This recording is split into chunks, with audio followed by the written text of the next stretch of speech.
Сайн байцгаана уу? Энэ удаагийн видео маань Dark Side-ийн талаар байх болно. Маш олон хүмүүс надаас асууж байсан. Тэгээд сувгийнхаа шинэ улирлыг Dark Side-ийн видеогоор эхлүүлье. Бичлэгээ үзэхээс өмнө лайк болон саба дарахаа бити мартаарай.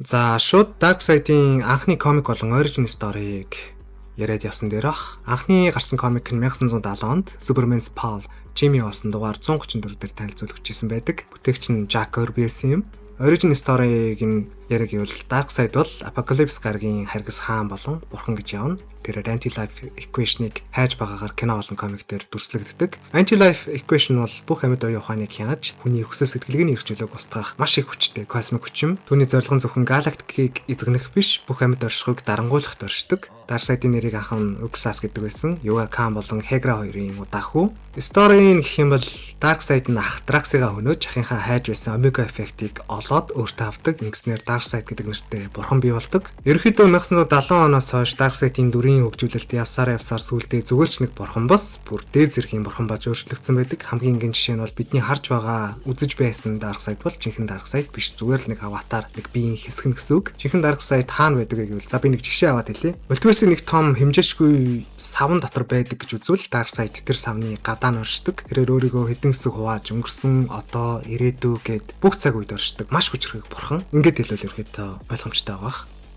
Хоёрт Dark Side-ийн хүч болон чадварууд.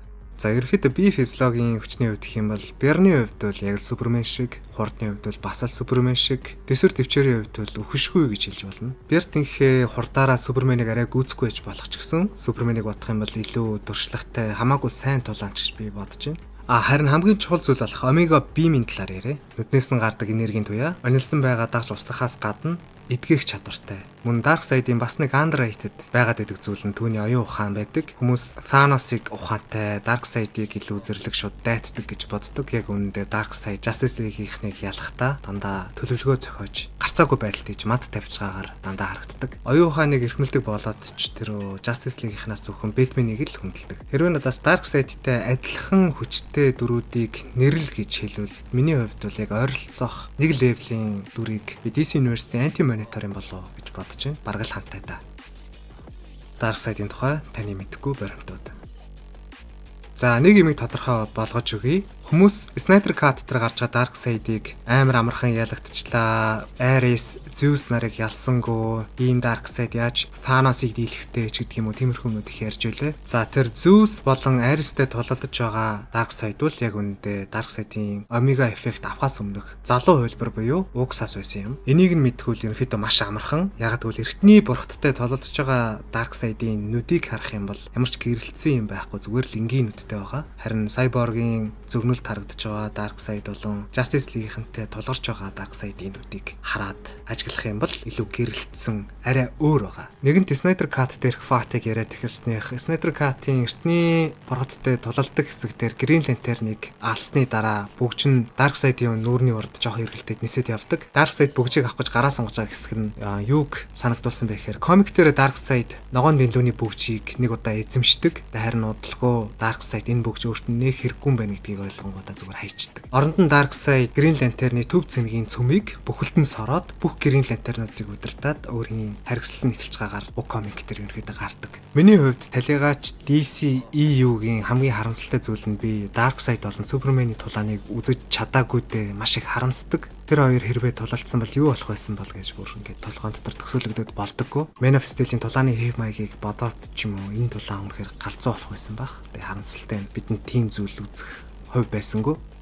За, Dark Side-ийн тухай комик дээрх нэг фаны фактын талаар яриа. Dark Side-ыг зовоодог ганцхан хүн байдаг. Тэр хүн бол мэдээж Santa Claus. Santa Claus жил болгон Dark Side дээр ирээд муу хүүхэд байсан гэж хэлээд дандаа нүүрс өчгөөд орхиод яваад өгдөг. Dark Side Santa-гийн эсрэг ямар ч хамгаалт хийсэн тэр нэмэр болдоггүй. Жил болгон энэ үйл явдал дандаа давтагддаг. За, Dark Side-ийн бас нэг хэлүүл цохилтой зүйл нь юу вэ гэвэл кинон дээр яг харагддаггүй, анимашн дээр ч гэсэн нэг харагддаггүй. Комик дээр бол харин хангалттай харуулсан. Энэ үл юу вэ гэхээр Dark Side яг л Galactus шиг хэмжээгээ өөрчилж чадна. Эсвэл нарнаас том болж чадна. Бас нэг сонирхолтой факт нь юу вэ гэвэл Dark Side, Lucifer, Morningstar болон Michael, тэгээд Presence, Endless гэр бүлийнхнийг бүгднгийн таньдаг болж таарсан. Яаж вэ гэхээр Morningstar болон Dark Side хоёр шууд нүүр тулаад уулзаагүй ч гэсэн Sandman комик дээр нэг оршуулган дээр нэг өрөөнд байгаагаар төрслөгддөг. Энэ фактанд анхаарал Darkseid-ыг энгийн бурхтаас ч илүү бурхан гэдгийг нь ерөөдөө харуулад өгч байгаа байх гэж бодож байна. За харин анимашны талаар би нэх олон юм ярмааргүй байна. Ягаад гэвэл Джон Константины тухай видеон дээрээ би хангалттай их зүйл оруулсан гэж бодож байгаа. Тийм болохоор анимашны талаар нэг их юм дурдмааргүй байна. Энэ видеоны араас шууд Darkseid-ийн талаарх Dead Battle-ыг асууна гэдгийг би зөнгөөрөө мэдчихээн. Хинтээ вэ гэвэл мэдээж Thanos.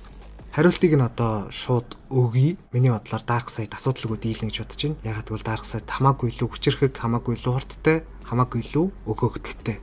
Яг нь MCU, DC, EU-гийн Thanos, Darkseid хоёрын талаар ярих юм бол Thanos-д илүү давуу тал нь байгаа. Яг гэвэл Infinity Gauntlet гэж өөрийнх нь хүчээр хязгаарлагдахгүй зүйл байгаа болохоор тэр шүү. Харин Endgame дээр их гурвалтай тулалддаг шиг шууд Darkseid-ийн өдөөс ирэх юм бол Darkseid бол идэж уугаад үнс болгох бах. Би итгэлтэй байна энд. За эцэст нь дүрийн утга учирын талаар гэх юм бол Darkseid бүхнийг хяналтандаа байлгахыг хичээдэг болохоор тэр зүгээр л нэг хүчирхэг дайсан биш, харин эрх мэдэл дарангуйлал эрхчлөөгүй байдлыг бэлэгддэг дүр юм болов уу гэж бодлоо.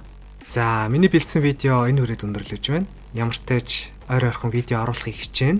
Харин удаан суугаад хийдэг эдитүүд дахиж орохгүй болсон. Ягаад гэвэл өмнө би нэг монетайз хийгээгүйсэн болохоор хамаагүй дуу, хамаагүй бичлэг, хамаагүй анимашн тастаад хийчдэг байсан. Тэр болгоно одоо орох боломжгүй болсон. Тийм болохоор миний интро богиносно гэсэн үг. Дээрээс нь намайг дэмжихийг хүсэх юм бол би бичлэгнийхаа дор өөрийнхөө дансыг байрлуулсан. Хэрвээ та донешн өгмөргүй байвал зүгээр л миний бичлэгэн дээр лайк дараад над дээр саб дарахад хангалттай шүү. Баярлалаа. Айлын 11 TV байлаа.